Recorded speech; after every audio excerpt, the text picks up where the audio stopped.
The year is 1943. The skies above Europe are burning. Contrails stretch across the blue, twisting like scars of war. High above the clouds, German Luftwaffe pilots spot something new. A strange, bulky aircraft lumbering toward their formation. It looks absurd. Wide wings, a fat fuselage, a nose that seems too big for its own body. The Germans laugh over the radio. Was ist das? A flying milk jug? One jokes. Another chimes in. If that's America's best, we've already won. They call it the jug. To them it's slow, ugly, an easy kill. But what they don't know, what no one realizes yet, is that beneath that clumsy shell lies a beast unlike anything the world has ever seen. Inside the cockpit, an American pilot wipes sweat from his brow. His call sign, Reaper 1. His heart pounds as he checks the gauges. The Republic P-47, Thunderbolt, shudders slightly as he pushes the throttle forward. The roar of its Pratt & Whitney engine deepens, a sound that feels less like flight and more like an approaching storm. 8 Browning .50 caliber machine guns sit waiting in the wings. 8 barrels of steel and fire. The Germans dive, confident. They've faced Spitfires and Mustangs before, sleek, fast, elegant. But this is different. Reaper 1 pulls the nose up sharply.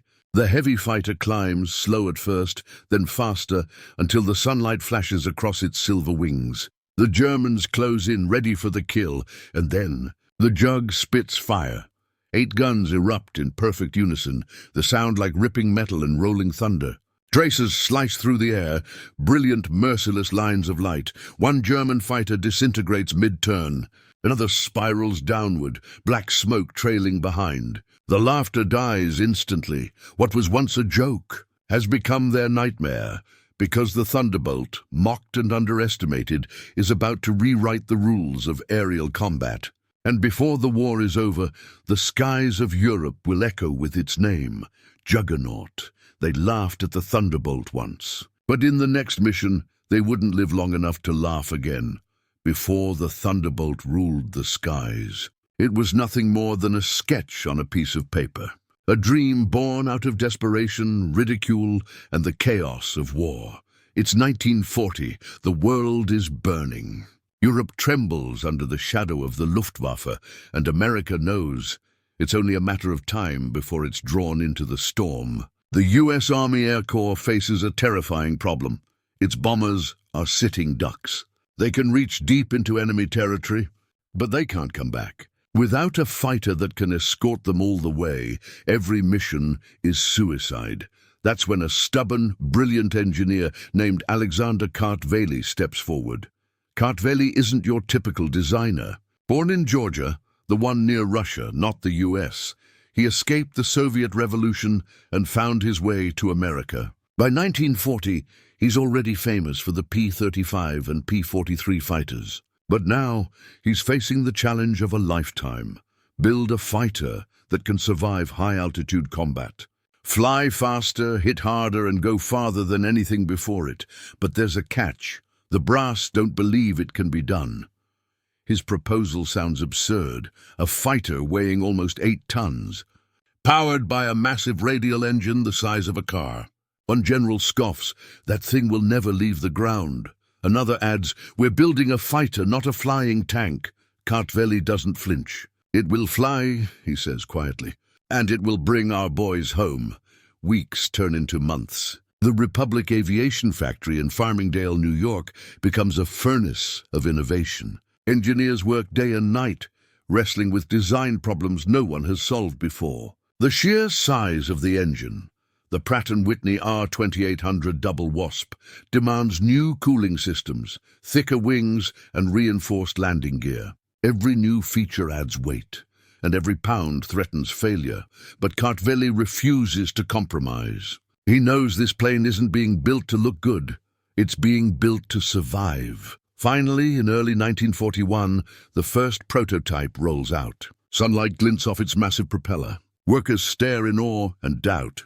The P-47B looks nothing like the sleek fighters they're used to. Wide, heavy, brutish. But when the engine starts, the ground itself seems to tremble.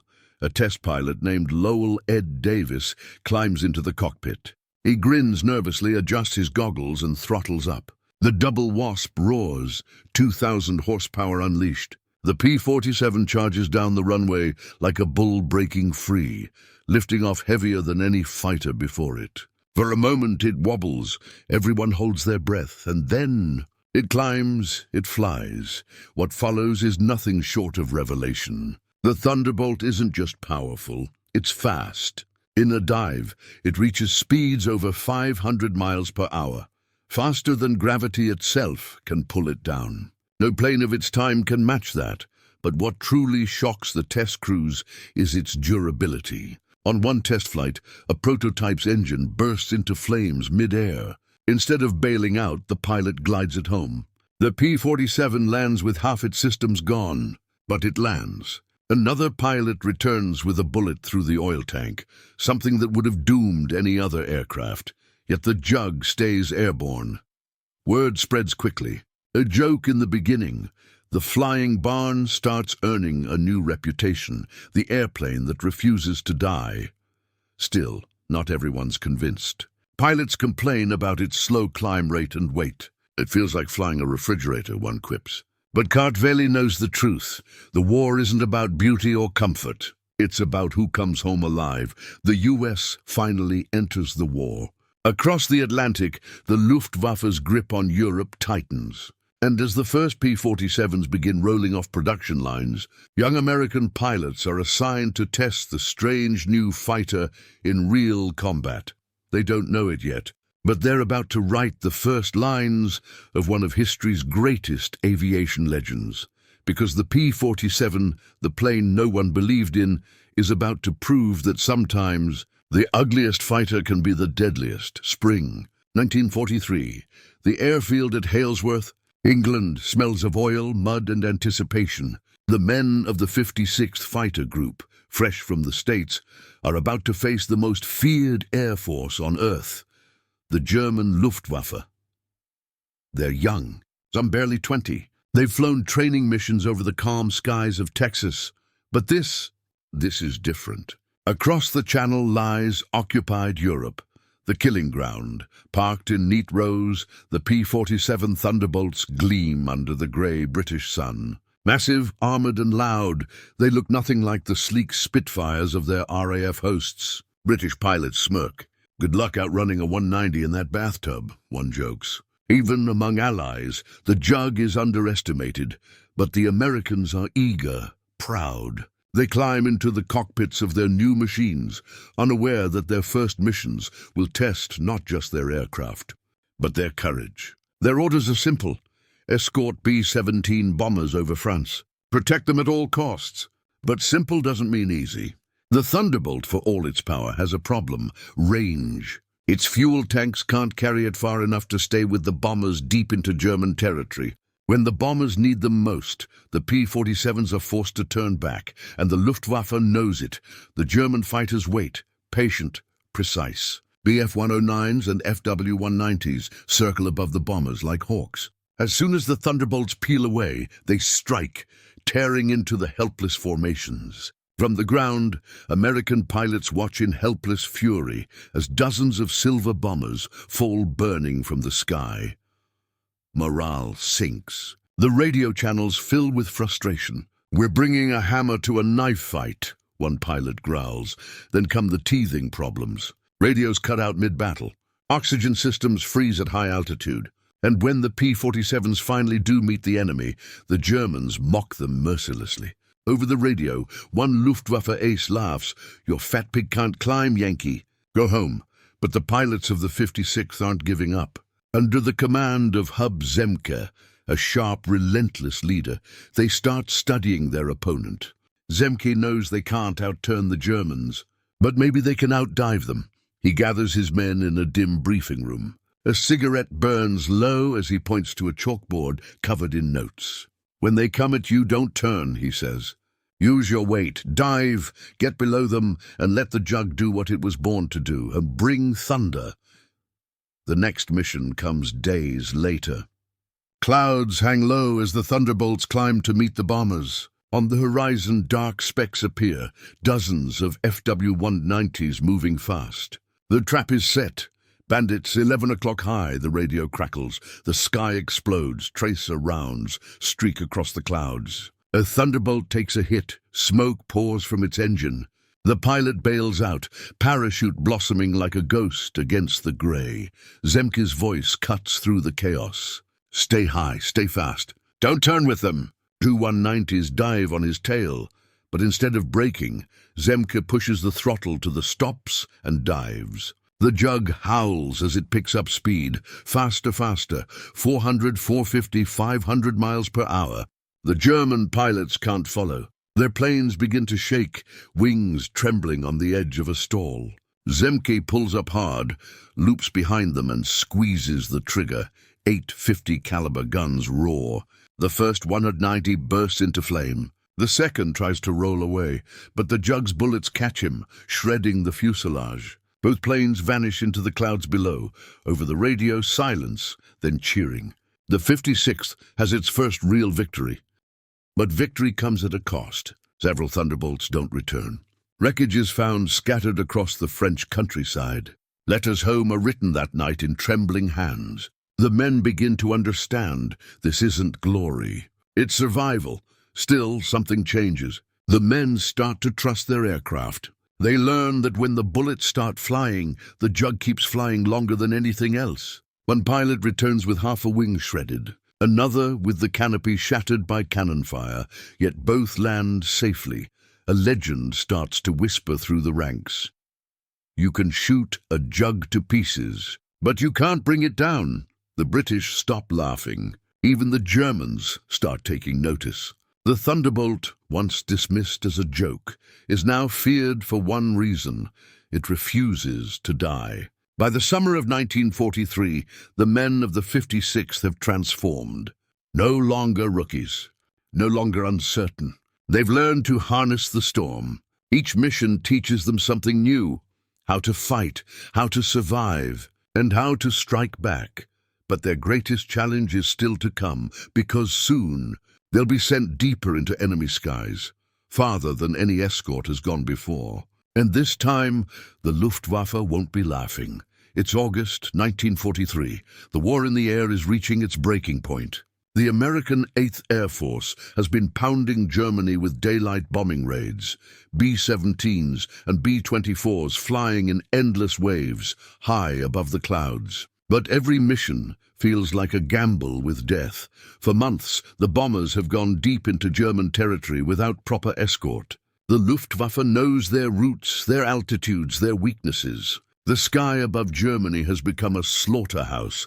The losses are catastrophic.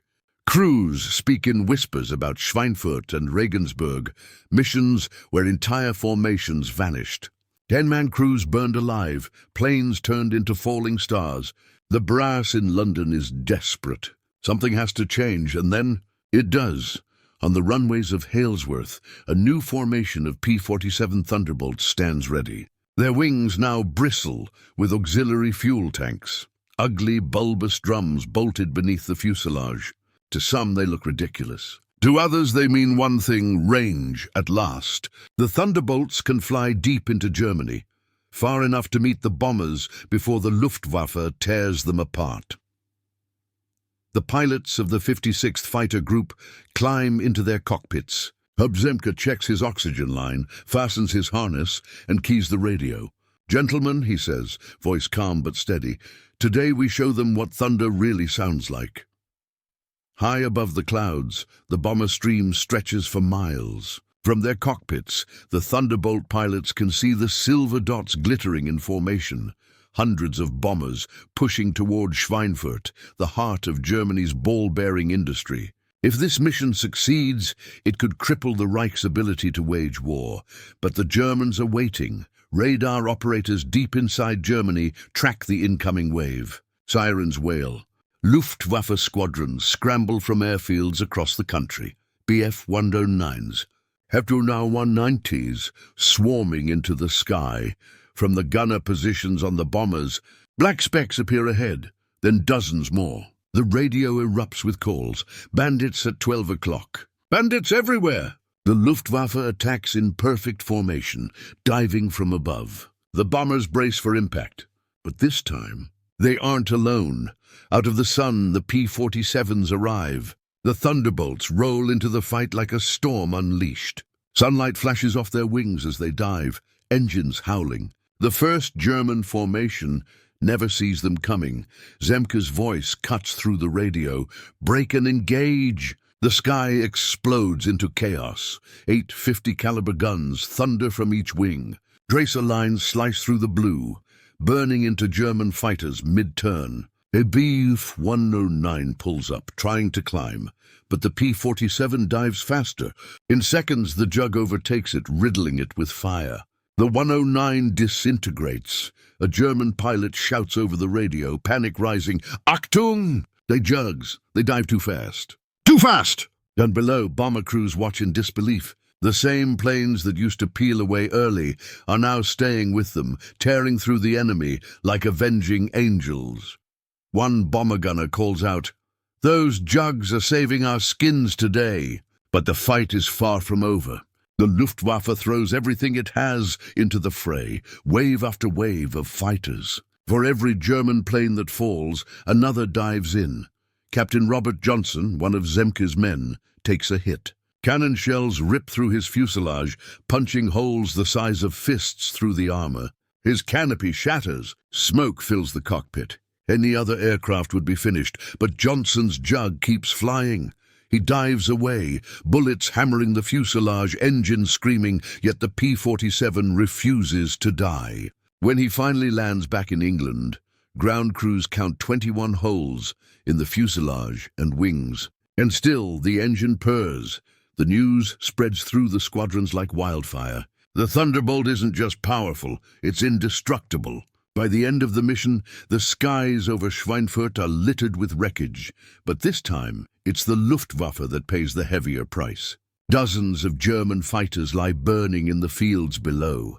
In the Luftwaffe command rooms, officers stare at reports in disbelief. The American flying tank they once mocked has become a nightmare. Its heavy armor, brutal firepower, and deadly diving speed have changed the balance of the air war. From that day forward, new orders circulate through the German squadrons. Avoid head-on combat with the Thunderbolts. Do not engage in a dive. The joke is over. The laughter is gone. Now even hardened aces speak the name Jug with respect and fear. In the months that follow, the Thunderbolt's legend grows. Its pilots, once doubted, now fly with unshakable confidence. And as the Allies prepare for the invasion of Europe, one thing becomes clear. Air superiority no longer belongs to the Luftwaffe. It belongs to the Jug. But the storm isn't over. The Thunderbolt's next mission will take it lower, closer to the ground, where flak, fire, and chaos await. And there, it will prove just how unstoppable it truly is. By 1944, the P-47 Thunderbolt had shed its early doubts and earned its place in history. What began as a bulky, misunderstood machine was now the very symbol of American air power. A roaring, unstoppable force the Allies called the Jug, and the Germans came to fear as the angel of death in the sky. The war was changing, and so was the Thunderbolt. With every sortie, it evolved, faster, stronger, deadlier. The once awkward fighter had transformed into a juggernaut of destruction, capable not only of winning dogfights, but of reshaping the very battlefield below. As Allied troops pushed toward the heart of occupied Europe, the Thunderbolts followed them, no longer flying high above the clouds, but screaming just feet over the ground. They hunted everything that moved, trains, tanks, trucks, and convoys. Their 850 caliber Brownings unleashed torrents of fire that turned metal into molten ruin. German soldiers learned to dive for cover the instant they heard that deep, thunderous engine, a sound that meant death was seconds away. The Jug's pilots became legends. Men like Francis Gabi Gabreski, a Polish-American ace with ice in his veins and fire in his heart, led their squadrons with unrelenting precision.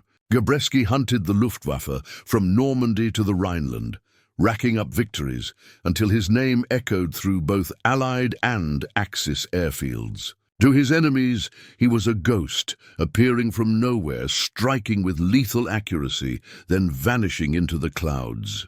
To his comrades, he was proof that the Thunderbolt wasn't just a machine. It was an extension of its pilot's will. But perhaps no story captured the Jug's brutal resilience more than that of Captain Robert Johnson. During one mission deep over France, Johnson's P-47 was ambushed by a formation of Focke-Wulf 190s. Cannon shells ripped through his fuselage, shattering the canopy and setting the cockpit ablaze. He was hit, bleeding, half-blinded by smoke. The enemy leader, believing the American finished, pulled alongside and fired again, an execution pass. Johnson's plane shuddered, but it did not fall. He gritted his teeth, slammed the throttle forward, and prayed. Somehow, impossibly, the Jug held together. When Johnson finally limped back across the channel, ground crews counted 21 cannon holes, shredded control cables, and a tail nearly torn off. Yet the Thunderbolt's engine, battered, leaking, and smoking, still ran. Mechanics said no plane should have survived that. But the P-47 wasn't just any plane. It was built to take punishment and give it back tenfold. That day, the legend of the Jug's invincibility was sealed forever. By the summer of 1944, the Thunderbolt's presence over Europe was constant, its roar rolling across the countryside like an approaching storm. Pilots flew 3, sometimes 4 sorties a day, supporting the troops on the ground as they clawed their way toward Paris. They strafed rail yards, blew apart armored columns, and ripped through bridges to choke German supply lines. The Jug wasn't just a fighter anymore. It was an instrument of domination. Its thick armor shrugged off flak. Its massive engine absorbed damage that would destroy any other aircraft. And its 8 heavy machine guns turned anything below into twisted wreckage.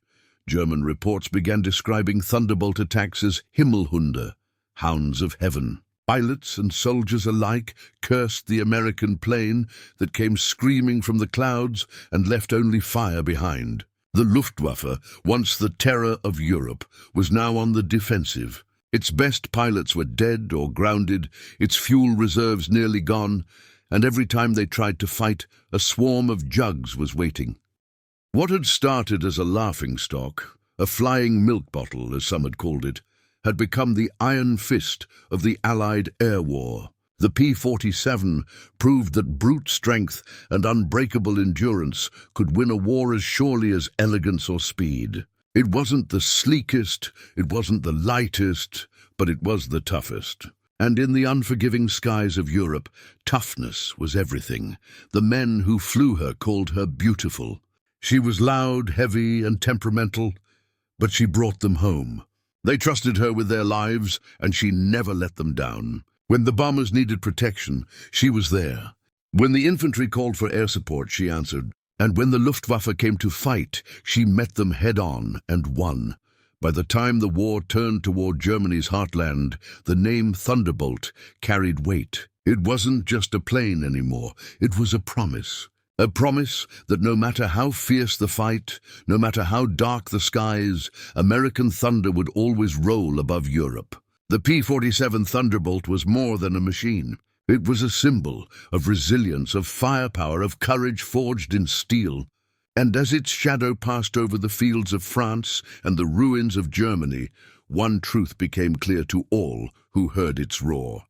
The Jug didn't just fight the war. It helped win it June 6, 1944, D-Day, the dawn of liberation. As Allied troops stormed the beaches of Normandy, the skies above them belonged to one unmistakable presence, the P-47 Thunderbolt. Its massive frame cuts through the morning mist like a predator, its engine roaring with fury, its 8 50-caliber Brownings loaded and ready. Below, chaos reigns, the thunder of artillery, the screams of men, the clash of steel and sea. Above it all, the Jug flies low, its shadow racing across the sand, bringing death to anything bearing a swastika. The Thunderbolt was no longer the awkward newcomer of 1943. It had matured into a weapon of absolute dominance. As German fortifications unleashed everything they had, flak bursts, machine gun fire, even desperate rocket barrages, the P-47s dove headfirst into the inferno. Their mission was simple: clear the skies and crush the enemy's defenses. No bombers, no long-range escorts, just the jugs and their pilots, carving a path for the men below to live another hour longer. From 10,000 feet, they spotted the first targets, German artillery batteries hidden in the hedgerows beyond Omaha Beach. The thunderbolts rolled into their dives, the world spinning past their canopies. Tracer rounds streaked upward like fiery needles, but the jugs didn't flinch. Their guns opened fire, 8 streams of death slamming into the ground below. Trucks exploded, gun barrels twisted, and entire positions vanished in smoke.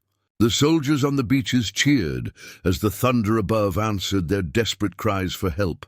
Each sortie that day was an act of courage and endurance. Pilots flew through walls of anti-aircraft fire, their windshields cracked, wings peppered with shrapnel.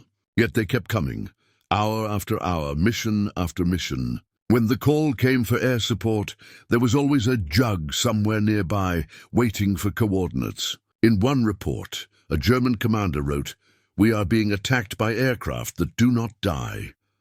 By midday, the P-47s had turned their fury inland. Panzer divisions, attempting to counterattack the beachheads, found themselves trapped on narrow French roads, perfect targets. The thunderbolts descended in pairs, unleashing their bombs and rockets into the convoys. Tanks erupted in towering columns of fire. The smell of burning fuel and metal filled the countryside. The Luftwaffe tried to respond, but their once proud air force was a shadow of its former self. Few dared to engage the jugs now. Those who did never returned. One German pilot later recalled watching a flight of thunderbolts rip through a panzer column from miles away. "They came out of the sun," he said, "and in seconds there was nothing left. The ground itself seemed to burn. The roar of their engines, that deep, rolling thunder, became a sound the German army would never forget." As the invasion gained ground, the Thunderbolts' role grew even more crucial. They patrolled the skies over the hedgerow maze of northern France, strafing enemy reinforcements before they could reach the front lines. They cut supply lines, destroyed bridges, and shattered rail networks. Every mission brought the Allies closer to breaking through. The men on the ground began calling the P-47 their guardian angel. For the pilots, though, Normandy was more than just another campaign. It was a crucible. The air was thick with smoke and fear. They could see the carnage below, the soldiers pinned down, the bodies in the surf, the tanks burning in the distance. Every trigger pull, every bomb drop felt personal. They weren't just fighting for victory. They were fighting for every man, struggling to survive on that blood-soaked beach. Many never returned. The flak over Normandy was relentless, and every day the 56th, 78th, and 362nd fighter groups lost brave souls. But for each pilot who fell, another took his place, and the Thunderbolt kept flying. There was no stopping it. Its roar became part of the invasion itself, the rhythm of liberation. By July, the Luftwaffe's presence over France had all but collapsed. The Germans had learned the hard way: to face a Thunderbolt was to gamble with death. Even the sound of its engine became a warning to those below. Soldiers dove for cover at the first rumble of that unmistakable roar. Some German officers ordered their men to march only at night, terrified of what waited above during daylight. But it didn't matter. The Jug could find them anywhere. In the span of a few short months, the P-47 had changed the course of the war in Western Europe. It had shielded the invasion, crushed German resistance, and helped carve the path to Paris. The laughter that once followed its first test flights had long since vanished. Now even the enemy spoke of it with awe and fear. They called it the Jug, but over Normandy it earned a new name: the Thunder of Freedom.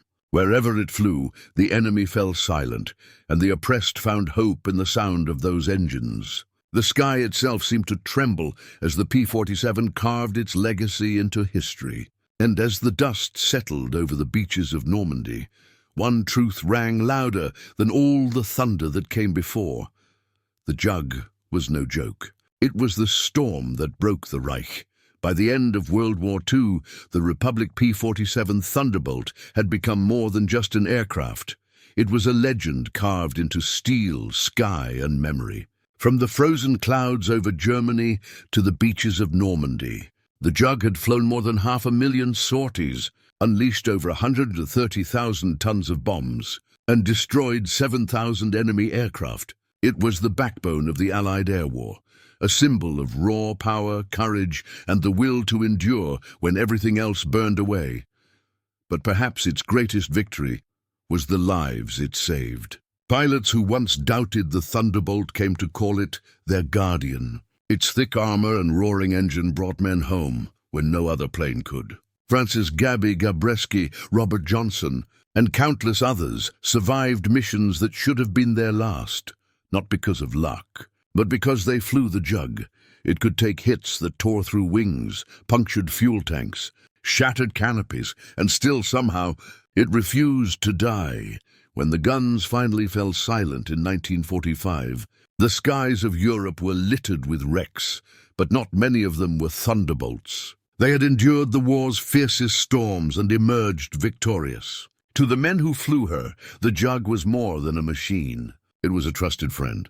They remembered the vibration of that massive Pratt & Whitney R2800 engine, the comforting growl that meant home was still within reach. They remembered the way it handled, heavy yet solid, like a warhorse that knew its purpose, and though newer planes would soon take its place, the sleek P-51 Mustangs, the dawn of jet fighters, the Thunderbolt story never faded. Its power, its toughness, and its relentless spirit continued to inspire generations of aviators. Even decades later, when you stand at an airshow and hear that deep, unmistakable rumble of a radial engine rolling across the sky, it sends a chill down your spine. Because that sound, that thunder, is the echo of history itself. The Germans had laughed when they first saw it, a heavy, awkward brute they called the flying milk bottle.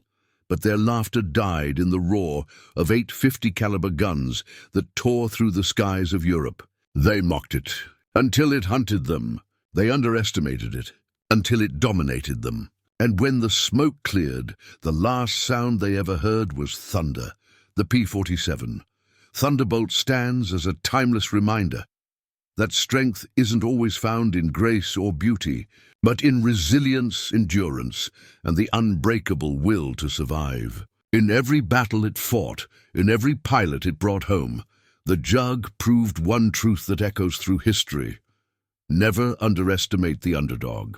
To this day, when that familiar growl cuts through the air, veterans look up and smile. They remember the roar that brought hope, the shadow that guarded freedom, and the storm that ended tyranny. The P-47 wasn't just thunder in name, it was thunder in spirit. And though the war is long over, the sound of its legacy still shakes the skies.